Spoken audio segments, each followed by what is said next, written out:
मध्ये काल 11 ते 11:30च्या दरम्यान हा जो ट्रक आहे MH41 MH40BH8191 हा भरधाव वेगाने चाललेला होता आणि त्याच्या समोर असलेली जी आल्टिस गाडी आहे, टाटा आल्टिस MH31 हिला पाठीमागून जोरदार धडक दिले होते. त्यामध्ये झहूर हसन राहणार छावणी सदर हे मयत झालेले होते.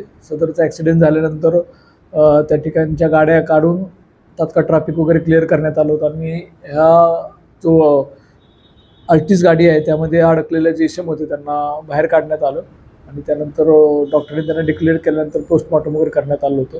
यामध्ये जो गाडी चालक होता त्याला अविनाश रामचंद्र भोयर याला राहणार कानान याला तात्काळ अटक करण्यात आलेली आहे आणि यामध्ये तपासादरम्यान ही गाडी जी आहे ती ओव्हरलोड आणि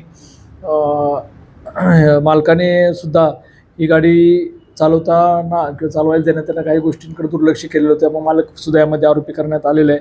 इंद्रजित वहिले म्हणून एक त्यांना सुद्धा आरोपी करण्यात आलेला आहे. त्यांचा शोध चालू आहे आणि यामध्ये जखमी जे ते राजकुमार दुबे आणि सचिन यादव आहेत. त्यातले राजकुमार दुबे यांचं त्या ठिकाणी पाणठेला होता आणि सचिन यादव या ठिकाणी चहा पिण्यासाठी उभे होते आणि त्यांना ही जी गाडी होती पाणठेला धडकली होती. पाणठेला जो ह्यांना धडकल्यामुळे हे जखमी झालेले होते.